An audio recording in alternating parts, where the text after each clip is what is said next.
Hello everyone. Welcome to Ken studies.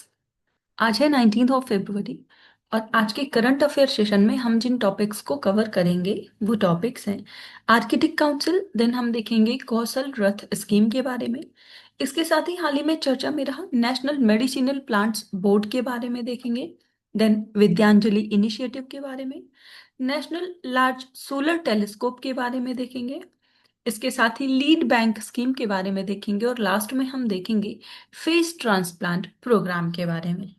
क्योंकि भारत में ये पहली बार किया जा रहा है, इस वजह से ये काफी चर्चा में रहा है। तो शुरू करते हैं आज का सेशन। ये रहा आज का first question. Consider the following countries.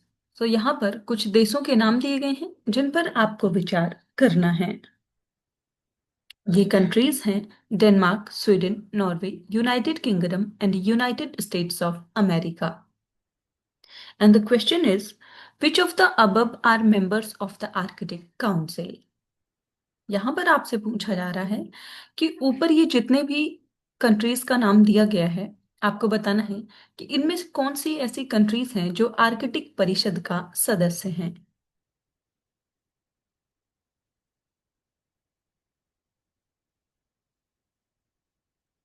और इस क्वेश्चन में आपका करेक्ट ऑप्शन हो जाएगा ऑप्शन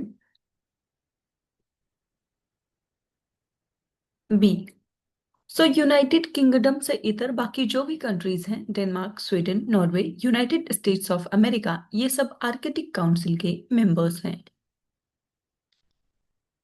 आप यहाँ डिटेल में देख सकते हैं। The Arctic is governed by the Arctic council, an intergovernmental body formed in 1996 through the Ottawa declaration.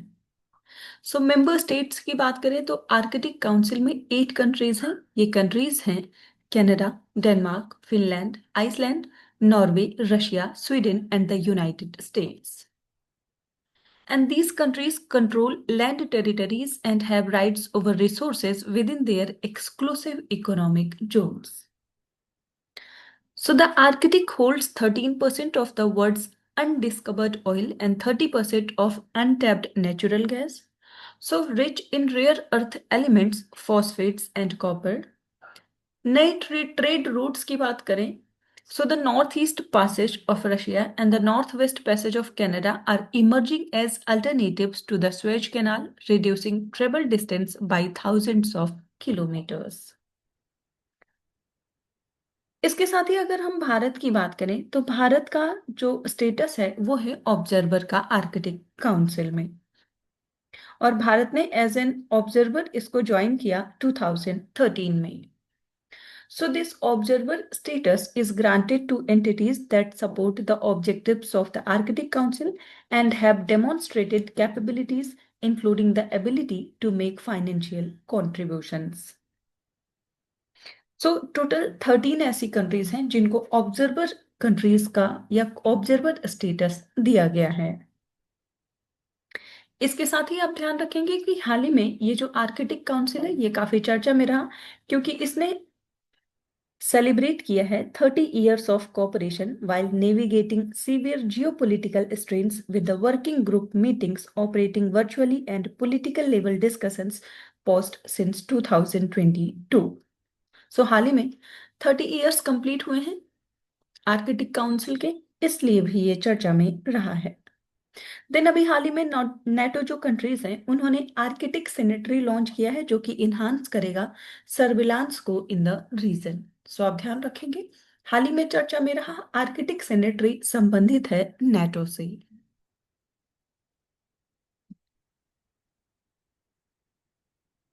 बढ़ते हैं नेक्स्ट क्वेश्चन की ओर।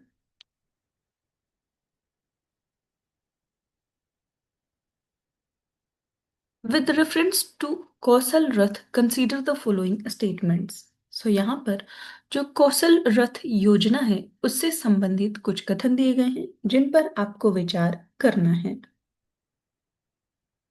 फर्स्ट स्टेटमेंट है, it is a skill development scheme aimed at providing advanced AI certification and employment linked training to engineering graduates under the National AI Mission. And second statement is it has been launched by the Ministry of Education. और यहाँ पर आपसे correct statements पूछे जा रहे हैं।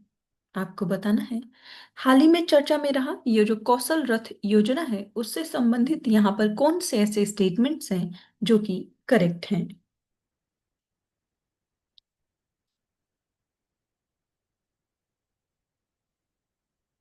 और इस क्वेश्चन में आपका करेक्ट ऑप्शन हो जाएगा ऑप्शन डी। सो यहाँ पर आपसे करेक्ट स्टेटमेंट्स पूछे जा रहे हैं और ये दोनों ही स्टेटमेंट्स इनकरेक्ट हैं, करेक्ट कोई भी नहीं है।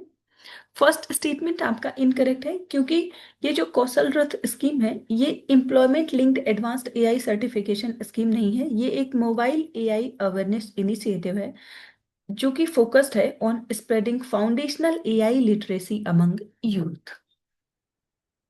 और इसको लॉन्च किया है ministry of electronics and information technology ने, ना कि मिनिस्ट्री ऑफ एजुकेशन ने। बाकी आप यहाँ डिटेल में देख सकते हैं।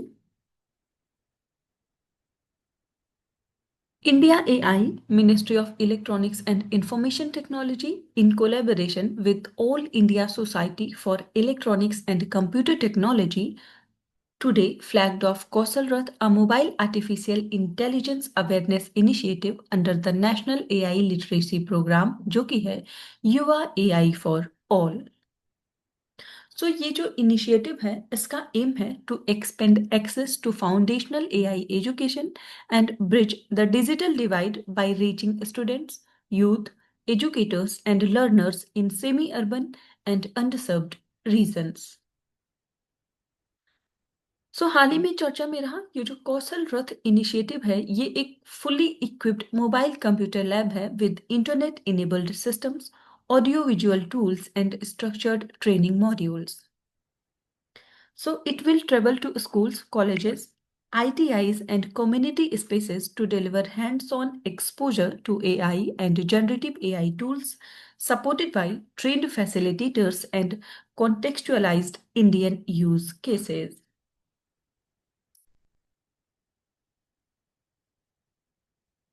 So आप ध्यान रखेंगे ये जो इनिशिएटिव है ये कंट्रीब्यूट करेगा to the national outreach and capacity building efforts in the lead up to the India AI impact summit 2026, जिसका आयोजन किया जाएगा 16 फरवरी से 20 फरवरी के मध्य भारत मंडपम नई दिल्ली में। इसलिए आप ध्यान रखेंगे हाल ही में चर्चा में रहा जो कौशल रथ इनिशिएटिव है इसको लॉन्च किया है ministry of electronics and information technology ने। बढ़ते हैं नेक्स्ट क्वेश्चन की ओर। National Medicinal Plants Board recently seen in the news works under which of these? यहाँ पर आपसे पूछा जा रहा है कि हाल ही में खबरों में रहा जो राष्ट्रीय औषधीय पादप बोर्ड है ये निम्नलिखित में से किस संस्था के अंतर्गत कार्य करता है। आपके ऑप्शन हैं ministry of health and family welfare, ministry of industries and commerce, ministry of education या फिर मिनिस्ट्री ऑफ आयुष।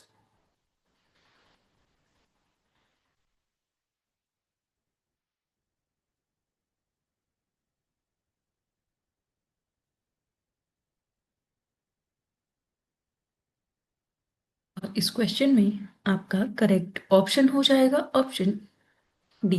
सो हाल ही में चर्चा में रहा जो नेशनल मेडिसिनल प्लांट्स बोर्ड है ये वर्क करता है under the ministry of Ayush. आप देख सकते हैं the national medicinal plants board under the ministry of Ayush organised a one day chintan shivir at Vigyan Bhawan in new Delhi. So it was set up in 2000 by the government of India and it is working as a section of Ministry of Ayush। और यहाँ पर आप ध्यान रखेंगे आयुष का full form है Ayurveda, yoga and naturopathy, यूनानी, सिद्धा एंड होम्योपैथी। सो ये वर्क करता है as a section of ministry of Ayush to develop an appropriate mechanism for coordination between various ministries, departments, organizations in India and implements support policies, programs for overall growth of medicinal plants both at center and state and international level. So इसका जो main objective है वो है the development of medicinal plant sector through developing a strong coordination between various ministries departments organisations for implementation of policies और programmes on medicinal plants. So ये focus करता है on in situ and ex situ conservation and augmenting local medicinal plants and aromatic species of medical significance. इसके साथ ही आप ध्यान रखेंगे ये प्रमोट करता है research and development capacity building through trainings raising awareness through promotional activities like creation of home और school herbal gardens.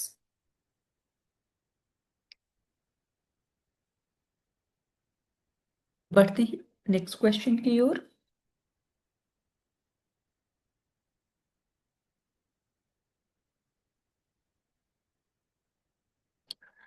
Consider the following statements regarding Vidyanjali initiative. So Vidyanjali पहल जो है इससे संबंधित यहाँ पर कुछ कथन दिए गए हैं जिन पर आपको विचार करना है। फर्स्ट स्टेटमेंट है it aims to strengthen government schools through community and private sector participation. And second statement is it is an initiative of Department of School Education and Literacy under Ministry of Education. और यहाँ पर आपसे correct statements पूछी जा रही है। आपको बताना है विद्यांजलि जो पहल है उससे संबंधित यहाँ पर कौन से ऐसे स्टेटमेंट्स हैं जो कि करेक्ट हैं।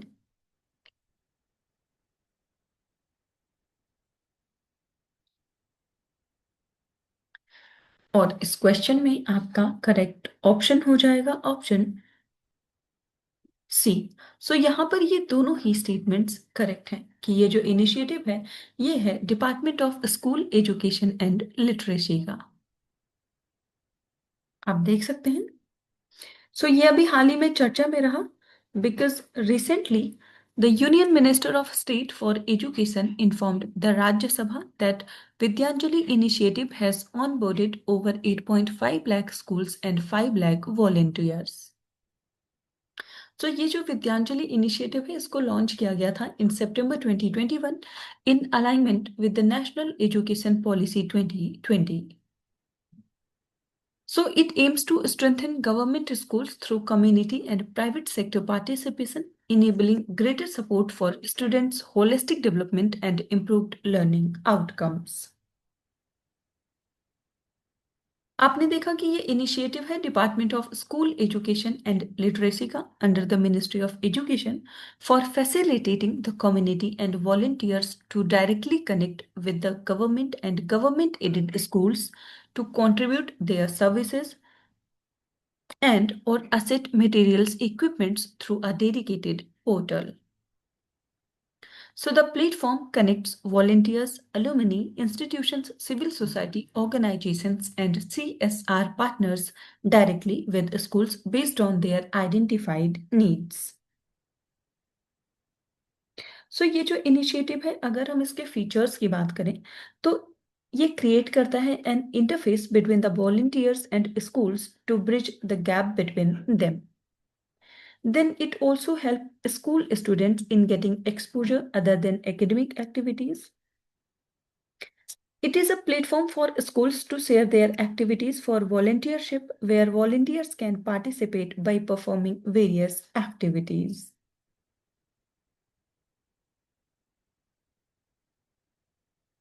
बढ़ते हैं नेक्स्ट क्वेश्चन की ओर।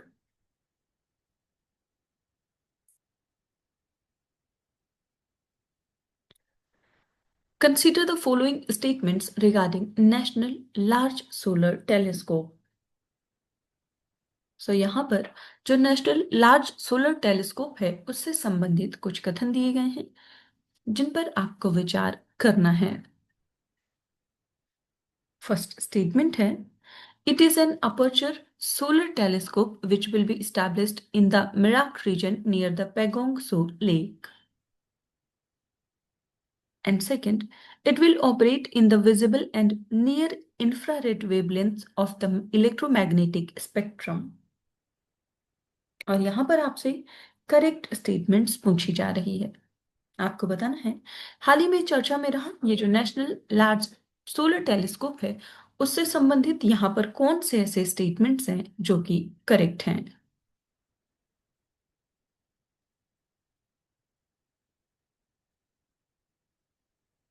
इस क्वेश्चन में आपका करेक्ट ऑप्शन हो जाएगा ऑप्शन सी। सो यहां पर ये दोनों ही स्टेटमेंट्स करेक्ट हैं। आप देख सकते हैं, in this years union budget the government sanctioned the establishment of two new telescopes, namely National Large Solar Telescope and National Large Optical Near Infrared Telescope to study the sun and the origins of the universe. So it is a 2-meter aperture solar telescope coming up in the Merak region near the Pengongsu Lake. It is meant to study the sun, and it will operate in the visible and near infrared wavelengths of the electromagnetic spectrum. So it will help solar physicists to study the fundamental solar dynamics and magnetism, energetic solar events, and map various space weather processes having a direct bearing on the Earth and national space assets like satellites and space launches. NLST will serve as India's third ground-based solar observatory. वर्तमान की बात करें तो currently the Kodaikanal solar observatory जो कि establish किया गया था 1899 में, and the Udaipur solar observatory जो कि स्टैब्लिश किया गया था 1975 में राजस्थान में, ये दो सोलर ऑब्जर्वेटरी ऑपरेशनल हैं। आप ध्यान रखेंगे, इस वर्ष के बजट में दो नए टेलीस्कोप्स के एस्टैब्लिशमेंट को सैंक्शन किया गया है। बढ़ते हैं नेक्स्ट क्वेश्चन की ओर।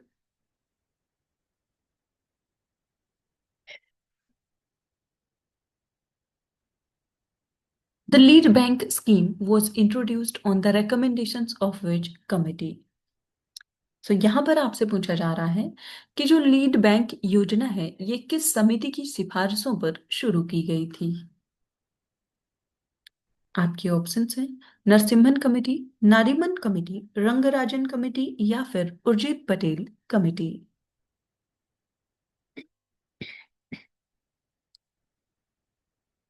और इस क्वेश्चन में आपका करेक्ट ऑप्शन हो जाएगा option B. So lead bank scheme जो है इसको इंट्रोड्यूस किया गया था on the recommendations of Nariman committee. आप देख सकते हैं, so reserve bank of India issued draft revised guidelines for the lead bank scheme for public comments, and lead bank scheme was introduced in December 1969 on the recommendation of the Nariman committee. So ये जो scheme है lead bank scheme, इसका objective है to coordinate banks and development agencies to increase bank finance to priority and other sectors. So ये promote करता है the role of banks in overall rural development, and under the scheme one bank is assigned as the lead bank for each district. So the lead bank coordinates credit institutions and government efforts at district level. आप ध्यान रखेंगे, हाल ही में चर्चा में रहा जो lead bank scheme है इसको इंट्रोड्यूस किया गया था नरीमन कमेटी की रिकमेंडेशन के बाद। बढ़ते हैं नेक्स्ट क्वेश्चन की ओर। Which institution has become the first in India to announce the launch of a face transplant program? यहाँ पर आपसे पूछा जा रहा है कि भारत में किस संस्थान ने सबसे पहले फेस ट्रांसप्लांट कार्यक्रम को शुरू करने की घोषणा की है। आपके ऑप्शंस हैं AIIMS new Delhi, post graduate institute of medical education and research Chandigarh, Jawaharlal institute of post graduate medical education and research Pondicherry या फिर टाटा मेमोरियल सेंटर मुंबई। आपको बताना है कि कौन सा ऐसा इंस्टीट्यूशन है भारत का जो कि पहला इंस्टीट्यूशन बन गया है अनाउंस करने वाला जो कि करेगा फेस ट्रांसप्लांट प्रोग्राम।